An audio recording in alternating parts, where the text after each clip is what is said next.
Good afternoon, everyone. My name is Pablo Valareso. I recently graduated from the master's program of Global Affairs and Security here at FAU. I'm also a fellow in the Jack D. Gordon Institute, Institute for Community Center for Academic Excellence in the Intelligence track. My research focuses on Ecuador transnational crime organizations and their influence in corporate security in the Western Hemisphere, also in Chinese Belt and Road Initiative, and how it creates vertical integration in the host countries and undermine US geopolitical influence.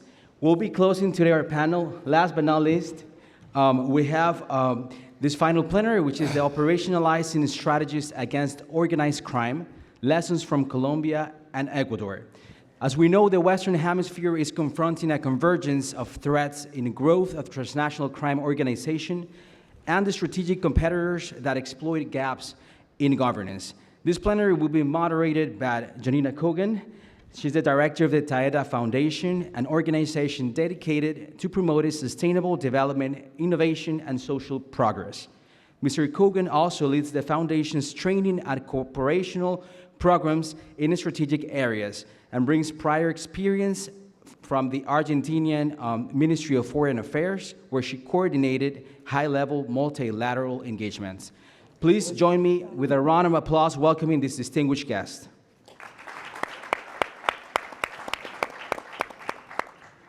Bueno, muchísimas gracias por compartir con nosotros el último panel. Vamos a tratar de trabajar con la energía para que estemos todos online conectados con este tema tan interesante y con estos panelistas de lujo. Muchísimas gracias por compartir y muchísimas gracias a la Florida International University por permitir que Taeda sea coanfitrión en esta maravillosa conferencia de seguridad hemisférica. Y quisiera empezar presentando a nuestros speakers de lujo, que son realmente actores relevantes del ecosistema y de la política de la región y específicamente de Ecuador y Colombia. Así que les presento al general Alberto Mejía. Él es excomandante de las Fuerzas Armadas de Colombia.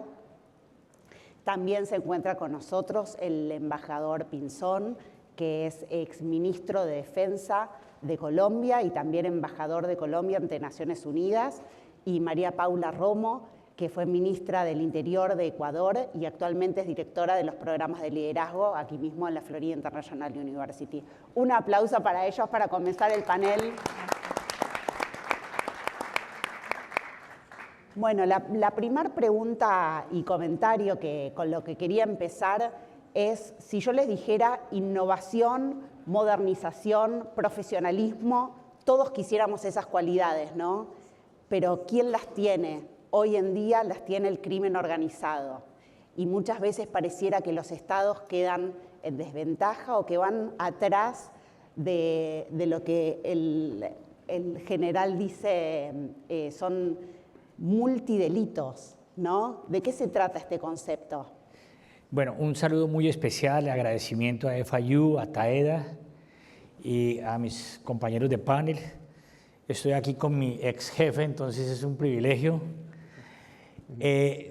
Quiero en primera medida decirles que pues, las fuerzas militares de Colombia, de la mano de los Estados Unidos, han tenido un proceso de muchos años de realmente avanzar en la construcción de capacidades que nosotros llamamos distintivas y han sido creadas con tal proceso serio de planeación y de articulación con los Estados Unidos que ni siquiera este gobierno ha sido capaz de destruirlas como ha querido. Esas capacidades las hemos nosotros llevado en la lucha contra el crimen organizado transnacional y especialmente me voy a referir a la frontera con el Ecuador. Y allí pues hemos sufrido todo un proceso. Lo primero que quiero decirles a ustedes es que el concepto que tuvimos hace unos años de unas guerrillas como las FARC haciendo presencia allí para obtener unos resultados de cocaína y poder crecer en sus planes, digamos que eso ya no es igual y no existe. Por eso las doctrinas del pasado, las estrategias del pasado, las recetas del pasado no aplican para lo que se está viviendo hoy, que es una especie de lo que llamo, y muchos académicos llaman, no solamente el crimen transnacional, sino con el método, con las técnicas del multicrimen. El multicrimen son estos actores que tienen la capacidad no solamente de obtener recursos a través de la coca y la cocaína, sino que esos recursos lo invierten, como pasa en la frontera con el Ecuador, en minería ilegal, lo invierten en actividades de migración ilegal, de lavado de activos y de todos los negocios que puedan enriquecer el portafolio de estos grupos. Esta frontera, y como el tema pues es Colombia-Ecuador, es una frontera que es muy compleja, 586 kilómetros, y básicamente 4 teatros diferentes de operación. Un teatro marítimo, en donde el principal articulador allí son los carteles mexicanos, y los colombianos y los ecuatorianos, digamos, están en una segunda línea en el movimiento de la droga y en la logística de ese aspecto para que eso funcione. Otro teatro en los límites del departamento de Nariño, Río Mira, que es un teatro selvático de tierras bajas, de ríos, pero repleto en cultivos y en laboratorios, en donde principalmente estructuras de las disidencias de FARC y algunos comandos de frontera hacen allí una presencia muy fuerte para pasar en la parte de arriba en un clima totalmente diferente en la región andina, donde inicia el macizo colombiano de la gran cordillera de los Andes. Allí hay otro tipo de ambiente en donde hay unas combinaciones híbridas, en donde hay una gran presencia de contrabando, una gran presencia de actores semiurbanos, de gangs, etcétera, que hacen eso muy difícil. Y un cuarto teatro vuelve a caer hacia el este de Amazonía colombiana, departamento del Putumayo, en donde especialmente los comandos de frontera actúan allí. Entonces, es un teatro que tiene diferentes geografías, diferentes climas y poblaciones, y por ello llama a la articulación de Colombia y Ecuador. Hemos tenido por años un problema político muy complejo y tiene que ver que si en Colombia hay un gobierno de derecha y en Ecuador hay un gobierno de izquierda, pues no se entienden y no articulan nada para que allí funcione una operación de seguridad combinada.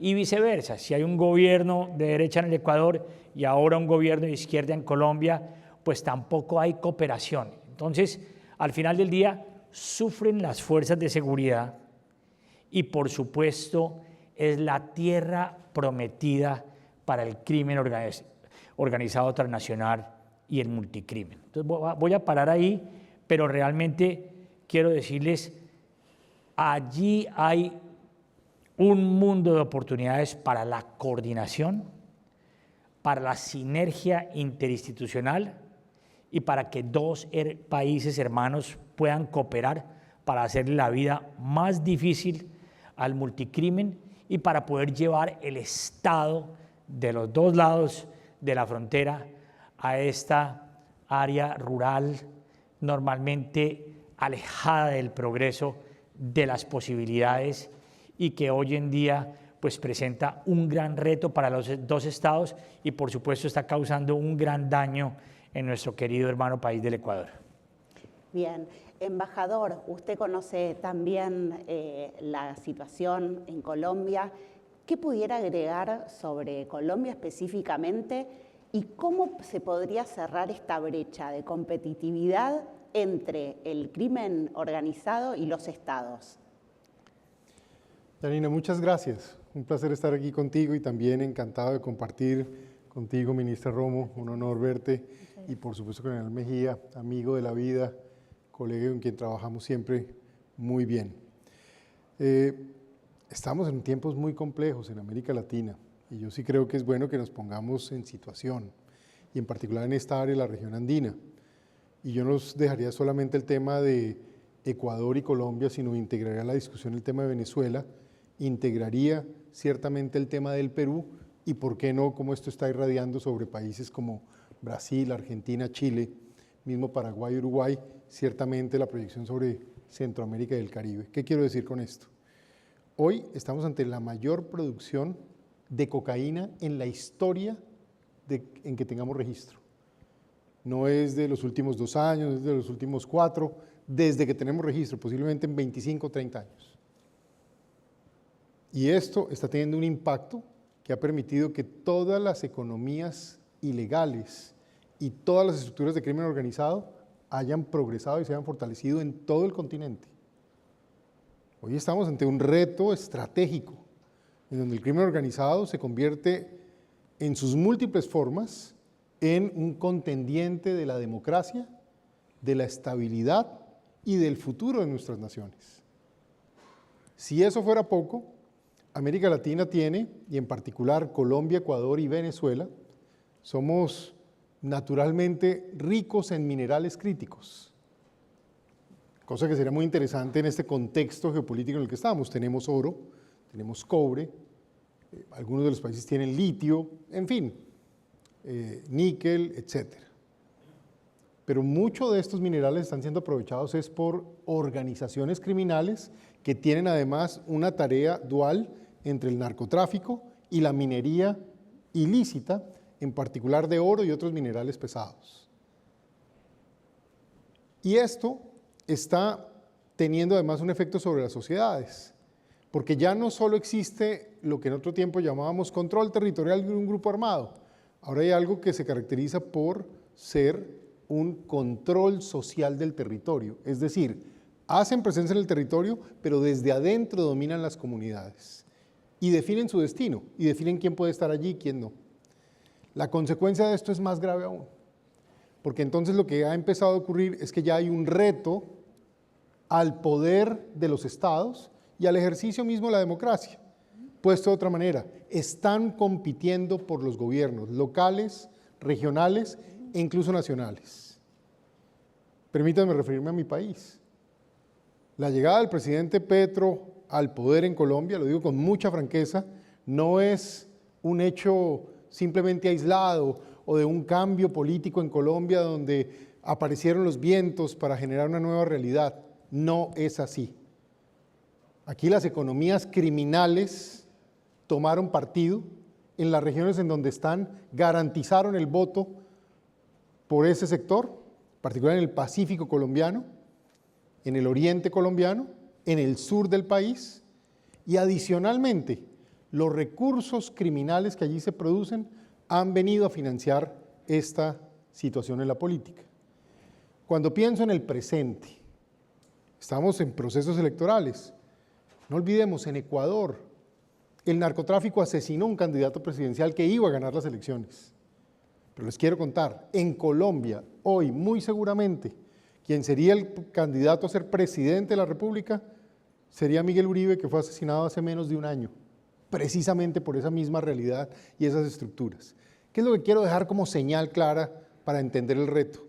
Hoy estamos frente a algo que yo me atrevería a describir en cierto sentido como un neonarcocomunismo, donde los viejos grupos de la izquierda radical se vistieron de ropas distintas, se presentan ahora como grupos ambientalistas, como grupos de progresismo social, pero están íntimamente ligadas con unas nuevas formas criminales que son más complejas y que, como bien describió el general Mejía, representan una lógica de multicriminalidad. El reto de América Latina es muy grave, pero al mismo tiempo es la oportunidad. Fíjese que donde está el problema también está la oportunidad. Hay que entender que el problema que hoy enfrentamos no se puede tratar simplemente con el uso de las Fuerzas Armadas. Eso sería ideal, que uno pudiera decir simplemente usemos las Fuerzas Armadas para que vayan y combatan a unos criminales y eliminamos el problema. No es así. Aquí hay un contexto social que hay que atender, hay un contexto político, hay un contexto judicial y no hay duda, hay que hacer uso de la fuerza de forma decisiva. Cierro esta intervención con mi natural frustración frente a lo que fue Colombia. Colombia yo lo digo con mucho orgullo y me alegra que aquí haya soldados como usted, general, y otros que sé que están aquí, y también soldados americanos que contribuyeron al esfuerzo y al pensamiento de lo que ocurrió en Colombia. En Colombia realmente avanzamos para derrotar amenazas armadas. En Colombia realmente avanzamos para crear un contexto que dé la oportunidad que políticas sociales se pudieran implementar y el país se pudiera desarrollar y hubiéramos avanzado de forma definitiva. No lo hicimos. Se le concedió al crimen organizado, con ropaje político, todo tipo de oportunidades y ventajas, quizá con la esperanza de que eso iba a arreglar los problemas. Y la realidad es que hoy estamos, y esa lección debe aprenderse de Colombia, peor que nunca. Estamos ante un gran reto. Sé que suena enfático. También en la siguiente intervención les puedo decir, también hay esperanza. Pero si uno no entiende el problema y la complejidad del problema en el que está, no puede resolverlo. Si piensa que simplemente es un asunto, como decíamos en las películas de policías y ladrones. No, es mucho más complejo que esto y quisiera dejar ese mensaje. Muchas gracias. Gracias. Bueno, María Paula, con tu experiencia, tu conocimiento, ¿cómo es la situación en Ecuador? Hola Yanina, buenas tardes y un placer compartir el panel con mis colegas esta tarde.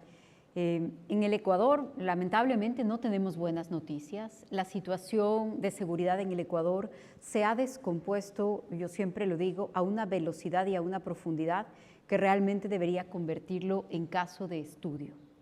Yo tuve la responsabilidad de ser ministra de Gobierno hace más o menos 5 años. El último mes de mi gestión, nuestra tasa de homicidios era 7, 6, 8, Por 100.000. 7 por cada 100.000 habitantes, 7 muertes violentas por cada 100.000 habitantes. Era la segunda mejor de la región y estaba más o menos en 1/3 del promedio de América Latina. Para ese momento, el promedio de América Latina era 18 asesinatos por cada 100.000 habitantes. 4 años después, la tasa en el Ecuador era 47 por cada 100.000 habitantes, mientras el promedio en América Latina era 22. Y hoy la tasa es 51 por cada 100.000 habitantes. En más o menos 6 años, el Ecuador se ha convertido en uno de los países más violentos del mundo. Entonces, creo que hay muchas lecciones que aprender efectivamente, porque también eso es lo que tenemos que analizar. Una de esas lecciones es que la situación se descompone muy rápido, que ninguna medida debe dejar de discutirse, que no podemos minimizar las consecuencias de malas decisiones y que nada de lo que pasa en el vecindario nos es ajeno. Porque uno de los factores, de los muchos factores, y si me permites ahora quiero pasar revista rápidamente de algunas de las cosas más delicadas, pero uno de los factores que ha provocado esta descomposición es precisamente lo que pasa en Colombia. Los procesos de paz en Colombia, digo entre comillas, han tenido un correlato en el tema de seguridad en el Ecuador y este último periodo de la llamada paz total ha sido para nosotros impunidad. Así le decimos, impunidad total. Bueno, eso ha sido un abandono del Estado de las fronteras del Ecuador. Entonces, eso sin duda tiene repercusiones, por supuesto que tiene repercusiones. Y ahí habría que sumar una larga lista porque sería una equivocación pensar que todo este escenario se explica solamente por lo que está pasando en Colombia. Pero, ¿qué más ha pasado? Pues efectivamente la situación geográfica del Ecuador nos pone en una situación de extrema exposición. Entre Colombia y Perú, los 2 mayores productores de cocaína del mundo y además un pequeño país, con unas costas de muy fácil acceso, en donde ustedes pueden dibujar casi una línea recta por el mar para llegar a México, con una economía dolarizada, lo que facilita muchísimo todo el tema relacionado al lavado de activos, a la dificultad de control que en otros países el cambio de divisas impone. Es ya una situación, ¿no es cierto?, que crea condiciones favorables. Pero si a eso le sumamos que desde el 2008 hasta el 2018, el país adoptó una política de no visas, de no requerir visas para los nacionales de ningún país del mundo. Una propuesta que hace poco se replicó en Colombia. Por supuesto, nosotros dimos marcha atrás de esto, pero una vez que das marcha atrás y tienes instalado al cartel de los Balcanes con algunas de sus cabezas nacionalizadas, No es lo mismo que no equivocarse al tomar la política. Entonces, 10 años de una política de cero control migratorio convirtieron al Ecuador en una puerta de entrada para grandes organizaciones criminales, no solamente para ciertos sujetos aislados, sino para verdaderas organizaciones criminales y carteles que ya eran grandes competidores en otros lugares del mundo. Y uno podría seguir con la lista. El precio del oro, porque efectivamente el precio del oro ha llevado a muchas organizaciones criminales que actúan como verdaderas industrias a maximizar sus ingresos movilizándose hacia ese sector y además aprovechando las redes que ya tienen, los contactos que ya tienen, las operaciones que tienen montadas en la región. Lo decían antes el general, el ministro, que muchas de las organizaciones que hace unos años, ni siquiera una década en América Latina, la discusión sobre seguridad era una discusión básicamente sobre narcotráfico y grandes redes de narcotráfico, y todo lo demás era menor, en una escala muy distinta. Hoy no es así, muchas de estas organizaciones se han diversificado, están en otros negocios, el tema de la minería ilegal es uno de los principales, pero el tráfico de personas, el tráfico de especies y el cibercrimen inclusive, y además estas organizaciones han expandido su control del territorio, también lo decía el ministro, y lo han expandido a través de entregar y de delegar el control del territorio a organizaciones menores que mantienen su día a día financiero extorsionando a la población. Y las pequeñas extorsiones se han convertido en una verdadera amenaza ya de pequeño nivel para casi cualquier actividad económica, cualquier actividad vital en nuestros países. Entonces, la situación es tremendamente compleja. A eso podríamos sumarle, por supuesto, malas decisiones institucionales. Yo creo que también hay que decirlo, en el Ecuador hay otros factores internos que nos han llevado a este punto. Y termino con esto, esta primera intervención, la impunidad, la debilidad de nuestras instituciones, porque la lucha contra el crimen se da en todos los países, en todos los momentos, en todas las regiones, y nunca es un problema acabado. Pero las instituciones funcionan para detenerlo, para enfrentarlo, para movilizarse de sector cuando es necesario. Cuando las instituciones no funcionan, cuando tienen una gran debilidad, cuando han sido cooptadas sin consecuencias, que yo creo que es también un asunto central, al menos para el Ecuador, pero que puede discutirse en varios otros países de América Latina, esta impunidad y la cooptación estatal por parte de las organizaciones criminales es uno de los problemas más complejos de superar y está hoy en policía, en Fuerzas Armadas, en la judicatura y, por supuesto, haciendo más complejo el trabajo de quienes lo hacen con vocación, con apego a la ley y con integridad. Bueno, les propongo que vamos a hacer una ronda más de preguntas a cada uno y después tengo preparada una pregunta para los tres, para que la vayan pensando, para que se vayan preparando. General, usted lideró una operación llamada Fuerza Tarea Hércules y quisiera saber cómo fue su experiencia, cuáles son las lecciones aprendidas como para poder mitigar este flagelo, ¿no?, del crimen organizado.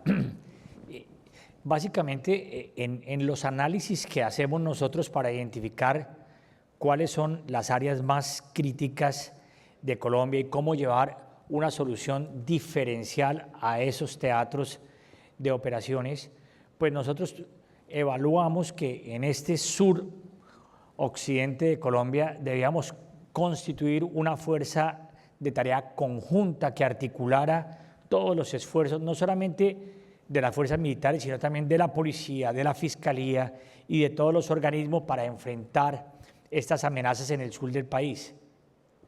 Allí se nos había fortalecido muchísimo el narcotráfico y se había convertido en el área más grande de narcotráfico de Colombia, entre otras cosas como un resultado de efecto de derrame del éxito con Plan Colombia, de la erradicación al otro lado de la cordillera, en el Guaviare, en el Caquetá, en el Putumayo, y esta gente entonces se había venido acá a la frontera con el Ecuador.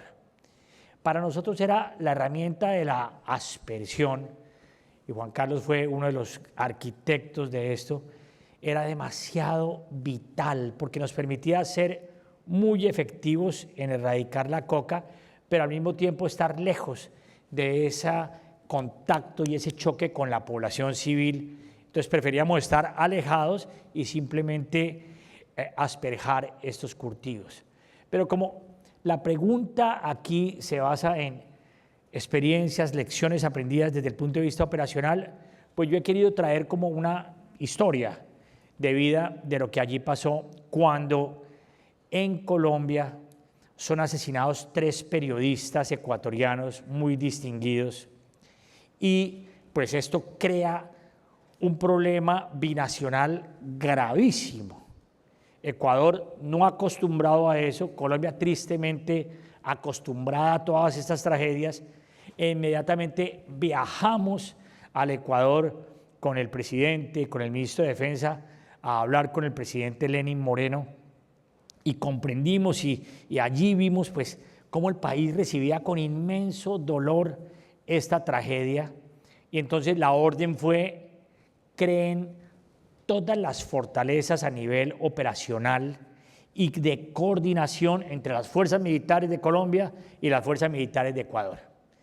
Nosotros inmediatamente tomamos esto como orden de máxima prioridad, empezamos a tener múltiples reuniones en Ecuador y en Colombia con el mando institucional de los 2 países, y las propuestas en la frontera pasaban primero por comprender las amenazas de lado y lado. En ese momento, señora ministra, una de mis impresiones fue un poquito de que había como una negación al problema y decían, no, el cáncer es Colombia y aquí no pasa nada. O sea, el incendio es allá, pero aquí ese incendio no nos afecta. Entonces, digamos, de alguna manera, eso empezó como a hacerlo uno entender que no entendíamos de lado y lado, tal vez ellos menos, que para los bandidos estas líneas fronterizas no significan nada, absolutamente nada. Empezamos a proponer entonces la creación de centros de fusión de inteligencia binacionales, de bases de patrulla binacionales. Es un ejemplo muy táctico, pero con Panamá creamos en la frontera bases en las que, como una naranja, la mitad eran de colombianos y la mitad de panameños, y entre todos hacíamos patrullas, movimientos, usaban nuestros helicópteros, etcétera. Allí propusimos la misma solución. No, que no tenemos las mismas comunicaciones, radios colombianos prestados para hacer esto, que no tenemos el mismo entrenamiento. Nosotros, orgullosos de las capacidades distintivas que hemos adquirido con los Estados Unidos, vamos allá y fuimos a Esmeralda, llevamos varios C-130 Hércules con instructores nuestros para hacer todo este cambio, todo este intercambio, pues absolutamente emocionados de poder ayudar, de poder contribuir. Pero al mismo tiempo empezamos a ver cómo, por ejemplo, fue el director de la policía a visitarnos en Tumaco, fuimos con él a mirar las áreas más críticas, a destruir unos laboratorios, etcétera, y cuando regresó a Ecuador, después de dar unas declaraciones en los medios, retirado de ipso de la institución. Nos parecía como raro porque estábamos en medio de un ejercicio que requería una gran cohesión. Y así se propusieron una cantidad de iniciativas al punto de que, por ejemplo, llegaron tropas ecuatorianas a estar en contacto, en combate con fuerzas de FARC colombianas dentro de Ecuador, y enviamos helicópteros de ataque para apoyar a esas patrullas, y entonces no se les permitió el paso en el espacio aéreo ecuatoriano porque violábamos el espacio aéreo, pero lo que queríamos era protegerlas de la acción de las FARC en el Ecuador. Entonces empezaron a presentarse todo este tipo de inconvenientes que básicamente demostraron lo siguiente. Uno, esos esfuerzos que se hacen al nivel operacional y táctico no funcionan si no hay una sombrilla político-estratégica que se crea con anticipación, que se crea la arquitectura necesaria para que eso funcione, con las unidades para que eso se dé, con los protocolos previamente establecidos para que podamos sacar ese esfuerzo adelante, y básicamente pues ahí es donde uno se da cuenta que la conducción política de los estados pues tiene la palabra en el momento en que sus fuerzas deben estar allá en el territorio para coordinar y para hacer que las cosas pasen. Hoy la relación allí en esa frontera es una relación tensa, una relación en la que Ecuador señala a Colombia de falta de presencia y de acción en la frontera, y al mismo tiempo Colombia se queja de otros temas, especialmente en temas que tienen que ver con el comercio. Pero como decía en mi primera intervención, gana siempre, cuando esto pasa, el crimen organizado transnacional.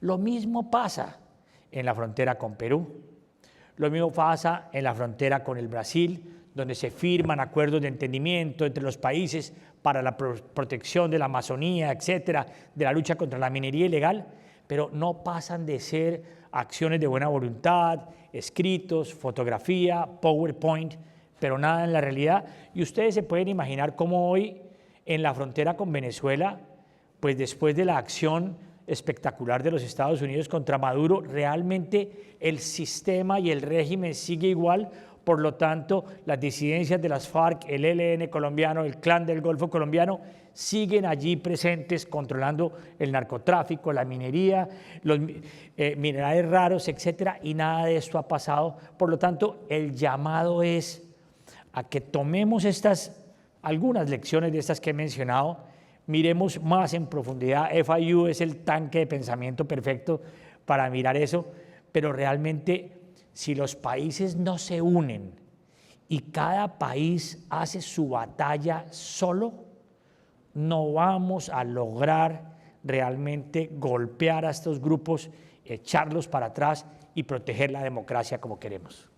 Bueno, en ese sentido, embajador, seguramente tiene para agregar, y especialmente con lo que decía anteriormente, ¿no? Cómo la crisis puede convertirse en oportunidad. Usted hablaba de cierta esperanza, a ver si podemos comentar un poco sobre ese tema. Y a la vez, ¿cuál es la vinculación y la cooperación posible con Estados Unidos, que era algo que mencionaban también? El día lunes tuve la oportunidad de estar un par de horas con el presidente Noboa en Quito, conversando con él. Y al final, escuchándolo, me encontré como con dos sentimientos. Lo primero, uno muy positivo, tiene como jefe de Estado la voluntad de proteger a su país. Y esa es la primera condición que uno espera de un gobernante, que quiera proteger a su propia gente, que no sean otras agendas las que se impongan, y eso me parece acertado. Pero lo otro que me llamó la atención y me pareció interesante fue su aproximación frente a la necesidad de crear todo un plan mucho más estratégico y más integral. Entonces, por ejemplo, en la relación entre Colombia y Ecuador, el tema no simplemente es un tema de grupos armados. Hay varios temas allí en común. El primero, la energía. Si creamos planes conjuntos en materia de energía en la región, pero ciertamente en esa frontera, las probabilidades de tener una región más estable son más altas. Segundo, una discusión sobre el uso de minerales que ambos compartimos, por lo menos en la cuenca en general: oro, cobre, el llamado cobalto pesado, coltan, entre otras cosas. Y si nos imaginamos planes para hacer uso de esto incluso con Venezuela, la verdad vamos a poder incluso regionalmente tener un nivel de influencia que permite generar unos ingresos grandes y que permiten que además esto se le inyecte en desarrollo y en oportunidad a nuestras sociedades, a nuestras comunidades. 3, la cuenca del Pacífico, el mar. Allí hay una de las grandes riquezas que tiene nuestros países y en general América Latina. ¿Cómo proyectar un uso efectivo de la protección de la flora y fauna marina? Porque tenemos riesgo, por ejemplo, de la pesca china, entre otras cosas, de la incapacidad que tenemos para garantizar esto, pero al mismo tiempo hacer uso de esas riquezas para bien del desarrollo económico y social de nuestras regiones. ¿Dónde veo esperanza? Comencé por el presidente Noboa porque lo veo claro en sus intenciones. Venezuela. Yo entiendo que el gobierno de los Estados Unidos ha tomado una decisión histórica que, para hablarlo de manera directa, comparto en su totalidad, en el sentido de haber sacado un individuo que era un usurpador del poder, que esencialmente estaba conectado con el crimen organizado, que ha sido un protector del terrorismo internacional, incluyendo el efecto que esto ha tenido sobre Colombia. Y ahora estamos en una fase de transición. ¿Por qué soy optimista? Porque considero que esa fase de transición debe concluir en una elección que lleve a un gobierno que tenga la idea de reconstruir a Venezuela. Y esa Venezuela reconstruida pasa también por hacer un esfuerzo muy grande en seguridad, pero también un esfuerzo muy grande en aprovechar oportunidades de desarrollo en el contexto geopolítico. Y eso me lleva finalmente a mi país, a Colombia. Nosotros estamos en los próximos 45 días más tensos que yo recuerde en mi tiempo. Colombia tiene una oportunidad de definirse. Si llega el gobierno que pretende dar continuidad y que tiene afinidad directa con lo que fue el grupo armado FARC, será una muy mala noticia para Colombia. Y estaremos en un problema muy grave y, en lugar de ser un factor de solución, será Colombia un factor de deterioro. Pero tenemos esperanza. Hay una candidata que incluso puede llevar a que ocurra un hecho histórico en Colombia, y es que tengamos por primera vez una mujer presidenta de la República. Honestamente, el país lo necesita. Necesitamos la mano firme de las mujeres, pero también el corazón y el amor que proyectan a los hijos de Colombia. Creo que si la presidenta Paloma Valencia llega al poder, llega a gobernar Colombia, va a ser muy interesante porque va a tener la posibilidad de trabajar en una estrategia integral en materia de seguridad, en el fondo como hemos descrito acá, pero en un contexto en donde va a poder trabajar muy bien con Ecuador, va a poder contribuir a esa proyección de cambio en Venezuela y volveremos al curso lógico de la historia. A mí me cuesta hoy, se los digo con prudencia pero con franqueza, cuando los años que tuve el honor de ejercer cargos en representación de nuestro país, como viceministro, como ministro en funciones delegataria, como embajador 2 veces, Colombia era el centro de influencia y de proyección de todo lo que se hacía de manera positiva en la relación Estados Unidos y el continente. Y hoy ver que aquí en Miami se hizo la reunión del Escudo de las Américas, que en otro tiempo habríamos sido nosotros quienes la convocaríamos, quienes habríamos ayudado, simplemente ni siquiera participamos, no estábamos ni invitados. Les aseguro que si hay un gobierno de Paloma Valencia, Colombia va a tener una participación directa en el Escudo de las Américas, pero vamos a trabajar de forma intensa, sin duda, para destruir las amenazas que opongan resistencia armada, porque hay que hacerlo para proteger nuestros pueblos. Pero por el otro lado, con un contexto de comprensión del desarrollo económico, social y político que es necesario hacer de manera sostenida. Yo terminaré esta línea simplemente diciendo lo que más temo, se lo decía ahora a la ministra de Seguridad argentina, es que si yo miro la historia y me paro en el año 2012, 13, y alguien me dice, el futuro de Colombia va a ser este, yo digo, eso es la gran mentira, eso no va a pasar, nunca nos va a pasar. Nosotros ya hicimos lo correcto, vamos a estar bien y vamos a avanzar. Y esa mala apuesta que habría hecho en ese momento, porque la habría perdido totalmente, tal vez la transmito para que sea una lección para todos. Si no hacemos políticas sostenibles, sostenidas, más allá de los tiempos de gobierno, y negando a ciertas estructuras políticas que puedan conectar con el crimen organizado, no importa cuánto haya avanzado uno se puede devolver y puede estar mal o peor que cuando comenzó. Esa es la preocupación que yo tengo hoy frente a Colombia y debe ser la gran lección. Alguien me diría, pero usted participó de todo eso. Sí, y lamento mucho aquello que no pudimos impedir. Me alegra lo que hicimos bien, pero nunca más nos puede volver a pasar, por lo menos usemos esto como lección. Bueno, aprovecho que hemos hablado del pasado, ya han contestado también la pregunta que tenía para el final, que tiene que ver con el presente y con el futuro. María Paula, ¿qué puedes agregar sobre el pasado, el presente, el futuro de Ecuador como para ir cerrando el panel? Gracias, Yanina. Y voy a empezar con el pasado, retomando la historia del general, sobre un momento efectivamente traumático para el Ecuador, el secuestro y posterior ejecución de los periodistas del Comercio. Un momento que fue conmovedor, realmente muy duro para el Ecuador. En buena parte por lo que usted decía ahora mismo, general, porque estábamos en negación. Y creo que de ahí hay que sacar una lección muy importante, porque los debates sobre seguridad deben ser los debates más honestos y descarnados posibles. Son muy malos debates para la política, porque muchas veces cuando uno dice, mira, lo que se puede hacer en este tiempo es bajar la tasa a la mitad, qué sé yo, y uno discute con un candidato que dice la vamos a llevar a cero, va a desaparecer el crimen. O cuando uno pretende discutir que este es un problema integral, mientras hay candidatos haciendo campañas pretendiendo que la seguridad se resuelve con imágenes de TikTok. Es imposible tener un debate serio sobre lo que una política de seguridad exige. Y políticas de seguridad, sobre todo si pretendemos que tengan algo de duración, incluyen reformas del sector justicia, sistemas de integridad dentro de las Fuerzas Armadas, discusiones sobre extinción de activos, una discusión que no es atractiva, que no sirve para hacer campaña ni para ganar elecciones, que al contrario destruye carreras políticas, la discusión sobre seguridad, pero eso es lo que se requiere. Y esto es lo que tenemos que asumir. Y es una discusión que está tan conectada porque la realidad está tan conectada. Y regreso a la historia sobre el secuestro y ejecución de los periodistas.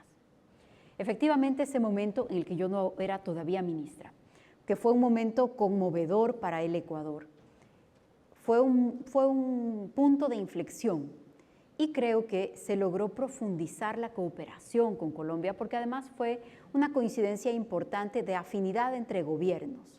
El gobierno del presidente Lenín Moreno en el Ecuador, el gobierno del presidente Duque en ese momento en Colombia, y la cooperación entre nuestras policías tiene una larga tradición y yo coincido en que ese fue un momento en donde se profundizó. Meses después, en Colombia, fue detenido y las Fuerzas Armadas colombianas le dieron de baja al responsable que se atribuyó ese secuestro y esa ejecución, alias Guacho. Y una de las cosas que encontramos es que tenía cédulas de ambos países. María Paula, para cerrar, enseguida. ¿Quisieras hacer un último comentario como para ir cerrando el panel? Sí. Tenía cédulas de los dos países, era ecuatoriano y colombiano. Así de conectadas están nuestras relaciones y también nuestro destino. Y luego, general, usted seguramente lo sabe, pero para quienes están aquí, alias Guacho fue enterrado en una isla, en un río entre los dos países, porque su influencia criminal está a ambos lados de la frontera. Eso es lo que enfrentamos. Quiero mirar con optimismo, pero también con la mayor dosis posible de realidad. No es fácil, no se va a resolver pronto. Liderazgos enfocados en comunicación, campaña y sensación alrededor de la seguridad no lo van a lograr y necesitamos un debate muy profundo sobre esto y ojalá hacerlo posible juntos. Bueno, gracias a los tres. Esto es lo que necesitamos, más diálogo, más intercambio de información, de conocimiento, de experiencias, y la de ustedes es muy valiosa, así que muchísimas gracias. Y esto es lo que hacemos posible con la FIU y TAEDA, de encontrarnos, conversar y seguro sacar buenas soluciones para el futuro. Así que muchas gracias a todos.